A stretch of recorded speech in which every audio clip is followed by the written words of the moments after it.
ಮನುಷ್ಯನಿಗೆ ಹುಟ್ಟಿನಿಂದ ಸಾಯೋ ತನಕ ಜೊತೆಲೇ ಹುಟ್ಟಿ ಜೊತೆಲೇ ಸಾಯ್ತಕ್ಕಂಥ ಒಂದು ಯಾವುದಾದ್ರೂ ವಿಷಯ ಇದೆ ಅಂದರೆ ಅದು ಸಕ್ಕರೆ. ಒಂದು ಲ್ಯಾಬೊರೇಟರಿ ಒಳಗಡೆ 120 ನಾರ್ಮಲ್ ಇದ್ರೆ ಇನ್ನೊಂದು ಲ್ಯಾಬೊರೇಟರಿ ಒಳಗಡೆ 140 ನಾರ್ಮಲ್ ಇರುತ್ತೆ, ಇನ್ನೊಂದು ಲ್ಯಾಬೊರೇಟರಿ ಒಳಗಡೆ 110 ನಾರ್ಮಲ್ ಇರುತ್ತೆ. ಎಳ್ನೀರು ಕುಡಿಬೇಡ ಅಂತ ನಮ್ಮ ಡಾಕ್ಟರ್ ಹೇಳಿದ್ದಾರೆ ಅಂತಾರೆ. ಎಳ್ನೀರು ಯಾಕೆ ಕುಡಿಬಾರ್ದು ನಾನು ಹೇಳೋದು, ಗೋಧಿ ತಿನ್ನೋದ್ರಿಂದ ಮನುಷ್ಯನಿಗೆ ಒಳ್ಳೇದು ಕೆಟ್ಟದ್ದಿದೆ ಹೊರತು ಒಳ್ಳೇದು 1% ಇಲ್ಲ. ಅದು ಹೆಂಗೆ ಸರ್ ನಿದ್ದೆ ಬರುತ್ತೆ, ಮತ್ತೆ ಸ್ಲೀಪಿಂಗ್ ಡಿಸಾರ್ಡರ್ ಅಂತ ಬರ್ತಾರೆ ಔಷಧಿ ಕೊಡಿ ಅಂತ. ಈ 3-4 ಸಮಸ್ಯೆಯಿಂದ ಮನುಷ್ಯನಿಗೆ ಶುಗರ್ ವ್ಯತ್ಯಾಸ ಆಗ್ತಾ ಇದೆ. 1400 ಇದಾವೆ ಸರ್, 1400 ಪ್ರಾಡಕ್ಟ್ಸ್. 1400 ಏನು ನಿಮಗೆ ಅಂದ್ರೆ ನಿಮಗೆ ಇರಬರ ಕಾಯಿಲೆಗೆಲ್ಲ ಹಿಡ್ಕೊಂಡು ಕುತ್ಕೊಂಡ್ಬಿಟ್ಟಿದ್ದೀರಿ ಅನ್ಸುತ್ತೆ ಸರ್. ಸಿಂಪಲ್. ಯಾವ ಕಾಯಿಲೆ ಪೇಷಂಟ್ಗಳು ಜಾಸ್ತಿ ಬರ್ತಾರೆ ನಿಮ್ಮ ಹತ್ರ? ನಮ್ಮ ಹತ್ರ ಸರ್ ಬರೋದು ಶುಗರ್ ಮೇಜರ್. ಏನಕ್ಕೆ ಅಂದ್ರೆ ಶುಗರ್ಗೆ ಬಗ್ಗೆ ನಾವು ಮಾತಾಡಿದ್ವಲ್ಲ ಹಿಂದೆ, ಮಾತಾಡಿದ್ವಿ ಒಂದ್ಸತಿ. ಇನ್ನೊಂದ್ಸಲ ಹೇಳ್ಬಿಡಿ.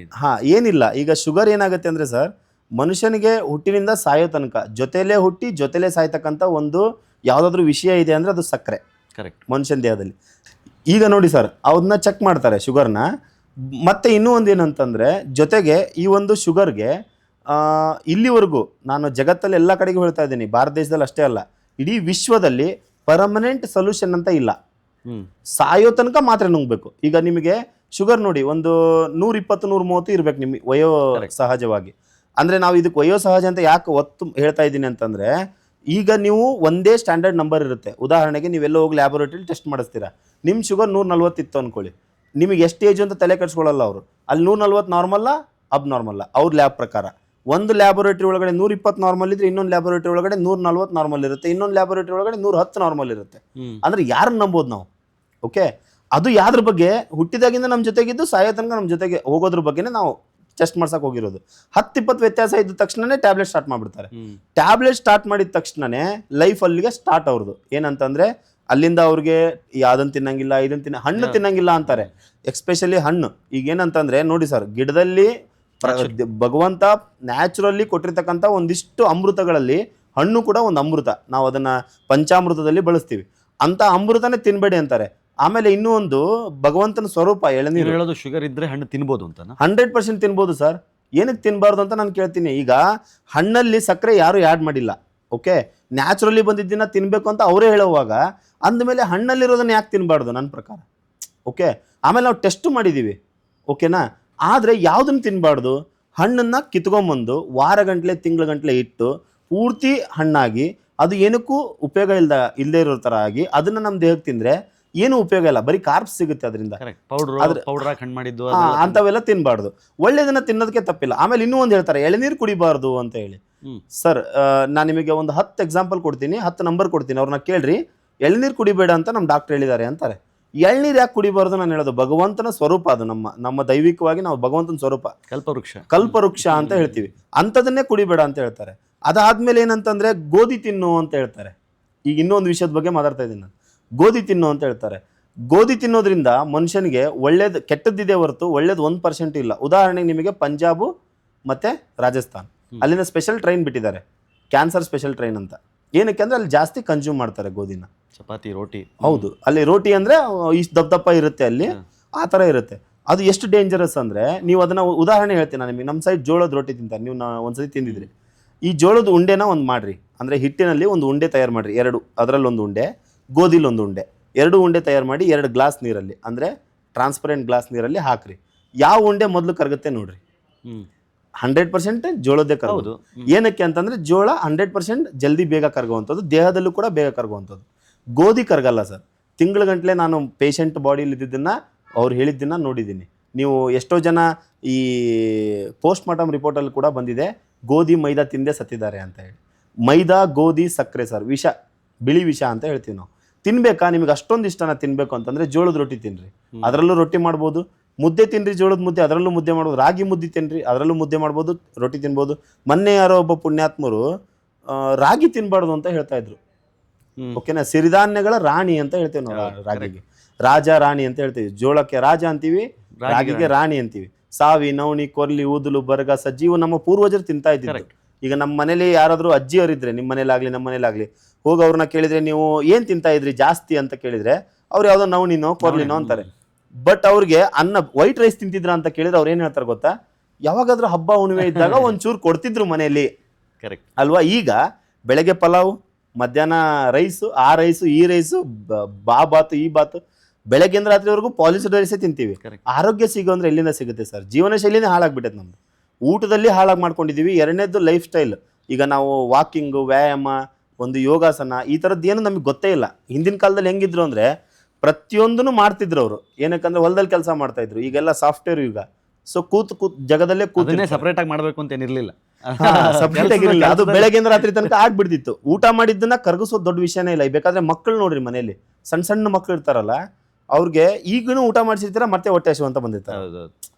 ಜಿಗಿದಾರಿ ಯಾಕೆ ಹೇಳ್ರಿ ಅಂದ್ರೆ ಎವ್ರಿ ಮಿನಿಟ್ ಅವ್ರ ಆಕ್ಟಿವಿಟಿಯಲ್ಲೇ ಇರ್ತಾರೆ. ಬಟ್ ಈಗ ವಯಸ್ಕರ ಆ ಥರ ಇಲ್ಲ. ಕೂತು ಜಗದಲ್ಲೇ ಕುತ್ಕೊಂಡು ಇನ್ಸ್ಟಾಗ್ರಾಮ್ ತಿಕ್ಕೋತ ಕುತ್ಕೊಂಡಿರ್ತಾರೆ. ಇದು ಏನಾಗುತ್ತೆ ಅಂದರೆ ಕಣ್ಣಿಗೆ ಎಫೆಕ್ಟ್ ಆಗುತ್ತೆ, ಕಣ್ಣಿನ ಸಮಸ್ಯೆ ಬರುತ್ತೆ. ಮತ್ತೆ ಅದಕ್ಕೊಂದು ದೊಡ್ಡ ಸಮಸ್ಯೆಗಳು, ಗ್ಲೂಕೋಮಾ ಅಂತ ಇದೆ, ರೆಟಿನೋಪತಿ ಅಂತ ಇದೆ, ಶುಗರ್ನಿಂದ ಮತ್ತೆ ಕಣ್ಣು ಹೋಗುವಂಥದ್ದು ಅಂತ ಇದೆ. ಎಲ್ಲ ಒಂದೊಂದೇ ಏನಂತಂದರೆ ಈ ಮುಗಿಯಲಾರದ ಕತೆ ಅನ್ನೋ ರೀತಿ ಹೋಗ್ತಾನೆ ಇರುತ್ತೆ ಟ್ರೈನಿನ ಬೋಗಿ ಥರ. ಮುಗಿಯಂಗೇ ಇಲ್ಲ ಅದು. ನೀವು ಒಂದೊಂದು ಬಗ್ಗೆನೂ ನಾನು ಹೇಳ್ತಾ ಇರೋದು. ಎಲ್ಲದ್ರ ಬಗ್ಗೆನೂ, ಊಟದಲ್ಲಿ ಆಗಿರ್ಬೋದು, ವ್ಯಾಯಾಮದಲ್ಲಿ ಆಗಿರ್ಬೋದು, ನಿದ್ರೆಯಲ್ಲಿ ಆಗಿರ್ಬೋದು. 101 ಟೆನ್ಷನ್ ಇಟ್ಕೊಂಡು ರಾತ್ರಿ ಮಲ್ಕೊಳ್ತಾರೆ. ಅದು ಹೆಂಗೆ ಸರ್ ನಿದ್ದೆ ಬರುತ್ತೆ? ಮತ್ತೆ ಸ್ಲೀಪಿಂಗ್ ಡಿಸಾರ್ಡರ್ ಅಂತ ಬರ್ತಾರೆ, ಔಷಧಿ ಕೊಡಿ ಅಂತ. ಸ್ಲೀಪಿಂಗ್ ಡಿಸಾರ್ಡರ್ ಕೊಡೋದಕ್ಕಿಂತ ಮನೇಲಿರುವಂಥ ಒಂದಿಷ್ಟು ಟೆನ್ಷನ್ನ ಡಿಸಾರ್ಡರ್ ಮಾಡ್ಕೊಂಬಿಡಿ. ಓಕೆ, ಆರ್ಡರ್ ವೈಸ್ ಇರೋದನ್ನ ಡಿಸ್ಆರ್ಡರ್ ವೈಸ್ ಮಾಡ್ಕೊಂಬಿಡಿ. ನೀವು ಆರಾಮಾಗಿರ್ಬೋದಲ್ಲ, ಆರಾಮಾಗಿ ನಿದ್ದೆ ಬಂದೇ ಬರುತ್ತೆ. ಈಗ ಯಾರಿಗಾದ್ರೂ ನಾವು ಏನಾದರೂ ಒಂದು ಎಕ್ಸ್ಪೆಕ್ಟೇಷನ್ ಇಟ್ಕೊಂಡಾಗಲೇ ಅಲ್ವಾ ಸಮಸ್ಯೆಗಳು ಬರೋದು. ಸೊ ಅದಕ್ಕೋಸ್ಕರ ಅದು ಒಂದು ಸಮಸ್ಯೆ, ನಿದ್ದೆ ಸಮಸ್ಯೆ. ಈ 3-4 ಸಮಸ್ಯೆಯಿಂದ ಮನುಷ್ಯನಿಗೆ ಶುಗರ್ ವ್ಯತ್ಯಾಸ ಆಗ್ತಾ ಇದೆ. ನಾವು ಮೊದಲು ನಮ್ಮ ಹತ್ರ ಬಂದವ್ರಿಗೆ ಜೀವನ ಶೈಲಿ ಸರಿ ಮಾಡ್ಕೊಳ್ಳೋದನ್ನ ಹೇಳ್ಕೊಡ್ತೀವಿ. ಜೊತೆಗೆ ಅವ್ರಿಗೆ ಔಷಧೋಪಚಾರದ ಬಗ್ಗೆ ಹೇಳ್ಕೊಡ್ತೀವಿ. ಯಾವುದನ್ನ ತಗೊಂಡ್ರೆ ಯಾವ ರೀತಿ ಇರ್ಬೋದು ಮನುಷ್ಯ ಅನ್ನೋದ್ರ ಬಗ್ಗೆ ಹೇಳ್ಕೊಡ್ತೀವಿ. ತಗೊಳ್ಳೋದು ಬಿಡೋದು ಅವ್ರ ಚಾಯ್ಸ್. ನಮ್ಮ ಹತ್ರ ಬಂದವರೆಲ್ಲ ತಗೋಬೇಕು. ಏನು ಪ್ರಾಡಕ್ಟ್ ನಿಮ್ಮ ಹತ್ರ? ನಮ್ಮ ಹತ್ರ ಒಂದು ಶುಗರ್ ಕಂಟ್ರೋಲ್ ಅಂತ ಬರುತ್ತೆ ಸರ್. ಒಂದು ಟ್ರಿಪಲ್ ಸ್ಟೆಮ್ ಸೆಲ್ ಥೆರಪಿ ಅಂತ ಬರುತ್ತೆ. ಟ್ರಿಪಲ್ ಸ್ಟೆಮ್ ಸೆಲ್ ಥೆರಪಿ ಅಂತ ಇದ್ರ ಬಗ್ಗೆ ಮೋದಿಜಿಯವರು ಮಾತಾಡಿದ್ದಾರೆ. ನೀವು ಜಸ್ಟ್ ಯೂಟ್ಯೂಬಲ್ಲಿ ಹೋಗಿ stem cell speech about Modiji ಅಂತ ಹೊಡೆದ್ರೆ ಬಂದ್ಬಿಡುತ್ತೆ. ಸೊ ಅದು ಒಂದು. ಅದಾದಮೇಲೆ ಇನ್ನೂ ಒಂದು ಏನಂತಂದರೆ ಡಿಟಾಕ್ಸಿಫಿಕೇಷನ್ ಅಂತ ಹೇಳಿ ಒಂದು ಟ್ಯಾಬ್ಲೆಟ್ ಕೊಡ್ತೀವಿ. ಬಾಡಿಯಲ್ಲಿ ಲಿವರಲ್ಲಿ ಇರ್ತಕ್ಕಂಥ ಆಲ್ರೆಡಿ ನುಂಗಿರ್ತಕ್ಕಂಥ ಒಂದಿಷ್ಟು ಟ್ಯಾಬ್ಲೆಟ್ಗಳಿರ್ತವೆ ಹೊಟ್ಟೆಯಲ್ಲಿ. ಆ ಟ್ಯಾಬ್ಲೆಟ್ನ ಕ್ಲಿಯರ್ ಆಗಬೇಕಲ್ಲ, ಅದರಲ್ಲಿರೋ ವಿಷ ಕ್ಲಿಯರ್ ಆಗಬೇಕಲ್ಲ. ಆಮೇಲೆ ನಾವು ಶುದ್ಧ ಮಾಡಿದ ಮೇಲೆ ನಾವು ಟ್ರೀಟ್ ಕೊಡೋಕ್ಕಾಗುತ್ತೆ. ಸೊ ಅದಕ್ಕೋಸ್ಕರ ಅದನ್ನು ಮೊದಲು ಕ್ಲೀನ್ ಮಾಡ್ಕೊಳ್ಳೋಕ್ಕೋಸ್ಕರ ಡಿಟಾಕ್ಸಿಫಿಕೇಷನ್ ಕೊಡ್ತೀವಿ. ಸೊ ಈ ಥರ ಒಂದು 2-3 ಐಟಮ್ನ ಕೊಟ್ಟು ಡೇ ಬೈ ಡೇ ಅವ್ರನ್ನ ನೋಡ್ತಾ ಇದ್ದು, ಅಬ್ಸರ್ವೇಷನ್ ಮಾಡ್ತಾ ಇದ್ದು, ಒನ್ ಫೈನ್ ಡೇ, ಒಂದಲ್ಲ ಒಂದು ದಿನ ನಾವು ಅವ್ರಿಗೇನು ಮಾಡ್ತೀವಿ, ಟ್ಯಾಬ್ಲೆಟ್ನ ಪ್ರಮಾಣ ಕಡಿಮೆ ಮಾಡಿ. ಅದು ನಿಮ್ಮ ಡಾಕ್ಟರ್ ಸಲಹೆ ತೊಗೊಂಡೇ ಮಾಡಿ.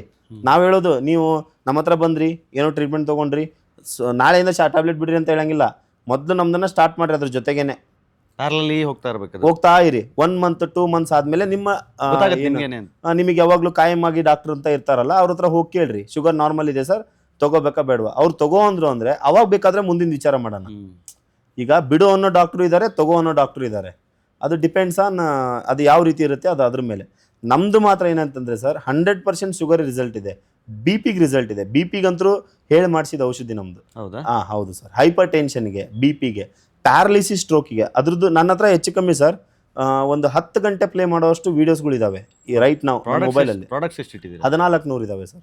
1400 ಪ್ರಾಡಕ್ಟ್ಸ್. 1400 ಏನು ನಿಮಗೆ ಅಂದರೆ ನಿಮಗೆ ಇರಬರ ಕಾಯಿಲೆಗೆಲ್ಲ ಹಿಡ್ಕೊಂಡು ಕುತ್ಕೊಂಡ್ಬಿಟ್ಟಿದ್ದೀರ ಅನ್ಸುತ್ತೆ ನೀವು? ಹಂಗಿರಲ್ಲ ಸರ್, ಎಲ್ಲದಕ್ಕೂ ಇದೆ. ಇನ್ನೂ ಒಂದೇನಂದ್ರೆ, ನಮ್ಮಲ್ಲಿ ನೀವು ನ್ಯಾಚುರಲ್ ಆಗಿ ಇರ್ತೀನಿ ಅಂತ ತೀರ್ಮಾನ ಮಾಡಿದ್ರೆ ಇಡಕ್ಕೆ ನಾವು ರೆಡಿ ಇದ್ದೀವಿ. ಅಂದರೆ ಉದಾಹರಣೆಗೆ ನೀವು ತಲೆಗೆ ಡೈ ಹಚ್ತಾರೆ ಎಷ್ಟೋ ಜನ, ಅದ್ರ ಬದಲು ನ್ಯಾಚುರಲ್ ಹಚ್ತೀರಾ, ನಾವು ಕೊಡ್ತೀವಿ.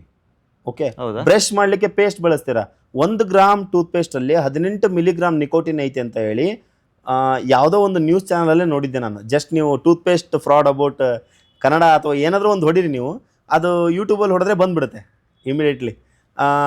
ಪ್ರತಿಷ್ಠಿತ ಚಾನಲ್ಗಳಲ್ಲಿ ಬಂದಿದೆ ಇದು. ಟೂತ್ ಪೇಸ್ಟ್ ನಮ್ಮ ಹತ್ರ ಟೂತ್ ಪೇಸ್ಟ್ ಇದೆ. ಅದಾದಮೇಲೆ ಇಯರ್ ಡ್ರಾಪ್ಸ್ ಅಂತ ಬರುತ್ತೆ, ಐ ಡ್ರಾಪ್ಸ್ ಅಂತ ಬರುತ್ತೆ. ಅದಾದಮೇಲೆ ಸ್ನೋರ್, ಗೊರಕೆ ಸಮಸ್ಯೆಗೆ ಅಂತ ನಮ್ಮ ಹತ್ರ ಔಷಧಿಗಳು ಸಿಗ್ತವೆ. ಗೊರಕೆಗೆ ಆ್ಯಂಟಿ ಸ್ನೋ ಡ್ರಾಪ್ಸ್ ಅಂತ ಬರುತ್ತೆ. ಅದನ್ನು ನೀವು ಮೂಗಲ್ಲಿ ಆ ಕಡೆಗೆ ಒಂದು ಈ ಕಡೆ ಒಂದು ಹನಿ ಹಾಕೋದ್ರಿಂದ 1 or 2 ಡೇಸಲ್ಲೇ ನೀವು ರಿಸಲ್ಟ್ ನೋಡ್ಬಿಡ್ಬೋದು. ಅದು ಯಾರು ಗೊರಕೆ ಹೊಡಿತಾರಲ್ಲ ಅವ್ರು ತಗೊಳ್ಳಲ್ಲ, ಗೊರಕೆ ಹೊಡೆಯೋರ್ ಜೊತೆಗಿರೋರು ತಗೋತಾರೆ. ಅದು 100% ಹೌದು. ಅದ್ರ ಜೊತೆಗೆ ಸರ್ ಹಂಗೆ ಕೆಳಗಡೆ ಬಂದ್ವಿ ಅಂತಂದರೆ, ನಾವು ಥೈರಾಯ್ಡ್ ಪ್ರಾಬ್ಲಮ್ಗೆ ತುಂಬ ಚೆನ್ನಾಗಿದೆ. ಥೈರಾಯ್ಡ್ಗೂ ಅಷ್ಟೇ ಸರ್. ಈಗ ಏನು ಮಾಡ್ತಾರೆ ಅಂದರೆ, ಥೈರಾಯ್ಡ್ ಬಂದರೂ ಸಾಯೋ ತನಕ ತೊಗೋಬೇಕು ಅಂತ ಹೇಳ್ತಾರೆ. ಥೈರಾಯ್ಡ್ಗೂ ನಮ್ಮ ಹತ್ರ 100% ರಿಸಲ್ಟ್ ಇದೆ. ಅದಾದಮೇಲೆ ಹಾರ್ಟ್ ಪ್ರಾಬ್ಲಮ್ಸು, ಬ್ಲಾಕೇಜ್ ಆಗಿರಲಿ, ಹೋಲ್ ಆಗಿರಲಿ, ಅದಾದಮೇಲೆ ಏನೇ ಸಮಸ್ಯೆ ಇರಲಿ ಹಾರ್ಟಲ್ಲಿ, ನಮ್ಮಲ್ಲಿ ಒಂದು ಹಾರ್ಟ್ ಕೇರ್ ಅಂತ ಬರುತ್ತೆ, ಟ್ರಿಪಲ್ ಸ್ಟೆಮ್ ಸೆಲ್ ಥೆರಪಿ ಅಂತ ಬರುತ್ತೆ. ಇದ್ರ ಕೆಲಸನೇ ಸೆಲ್ಸ್ನ ರಿಕವರಿ ಮಾಡೋದು. ಓಕೆ, ಹಾರ್ಟ್ ಪ್ರಾಬ್ಲಮ್ಸ್ ಇದೆ ಅಂದರೆ, BP ಅಂದರೆ ಹಾರ್ಟ್ಗೆ ಅದಕ್ಕೂ ಬರುತ್ತೆ. ಕೋ ಎಂಜೈಮ್ Q10 ಅಂತ ಬರುತ್ತೆ, ಅದು ಕೂಡ ತುಂಬ ಚೆನ್ನಾಗಿದೆ ನಮ್ಮಲ್ಲಿ. ಅದಾದ್ಮೇಲೆ ಬೋನ್ಸ್ಗೆ ಅಂತ ಹೇಳಿ ಬೋನ್ ಹೆಲ್ತ್ ಅಂತ ಇದೆ. ಅದಾದ್ಮೇಲೆ ನ್ಯೂರಲಾಜಿಕಲ್ ಕೇರ್ ಅಂತ ಟ್ಯಾಬ್ಲೆಟ್ಸ್ಗಳು ಬರ್ತವೆ ನಮ್ಮಲ್ಲಿ. ನರ್ವ್ಸ್ಗಾಗಿನೇ ಇರ್ತಕ್ಕಂಥ ಒಂದಿಷ್ಟು ಇದಾವೆ.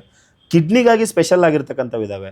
ಲಿವರ್ಗಾಗಿ ಸ್ಪೆಷಲ್ ಆಗಿರ್ತಕ್ಕಂಥ ಲಿವರ್ ಮೋಸ್ಟ್ಲಿ ಜಾಸ್ತಿ ಬರ್ಬೋದು ನಿಮ್ಮ ಹತ್ರ ಪೇಷಂಟ್. ತುಂಬಾ ಜನ ಬರ್ತಾರೆ ಸರ್. ಈಗಿನ ಕಾಲದಲ್ಲಂತೂ ಅವ್ರಿಗೆ ಗೊತ್ತಾಗ್ದೇ ಲಿವರ್ ಫೇಲ್ ಮಾಡ್ಕೊಂಡಿರ್ತಾರೆ, ಗೊತ್ತಾಗ್ದೇ ಕಿಡ್ನಿ ಫೇಲ್ ಮಾಡ್ಕೊಂಡಿರ್ತಾರೆ. ಅದರಲ್ಲೂ ಈ ಮೆಡಿಕಲ್ ಡಿಪಾರ್ಟ್ಮೆಂಟ್ ಅಲ್ಲಿ ವರ್ಕ್ ಮಾಡೋರಿಗೆ ಜಾಸ್ತಿ ಕಿಡ್ನಿ ಸಮಸ್ಯೆ ಬರ್ತಾ ಇದೆ. ಏನಕ್ಕಂದ್ರೆ ಕೈಗೆ ಸಿಕ್ಬಿಡುತ್ತೆ, ಬಾಯಿಗೆ ಹಾಕೊಂಡ್ಬಿಡ್ತಾರೆ, ಆ ಥರ ಸಮಸ್ಯೆ. ಅದಾದ್ಮೇಲೆ ಯೂರಿನೇಷನ್ ಪ್ರಾಬ್ಲಮ್ ಇದ್ರೆ ಅದಕ್ಕಿದೆ. ಮಲಬದ್ಧತೆಗೆ ತುಂಬಾ ಚೆನ್ನಾಗಿದೆ. ಇದೇ ನೋಡ್ರಿ, ಕೈಯಲ್ಲಿ ಹಿಡ್ಕೊಂಡಿರೋದು ಮಲಬದ್ಧತೆ ಪ್ರಾಬ್ಲಮ್ ಇದೆ, ಪಚನ ಅಂತ ಹೇಳಿ.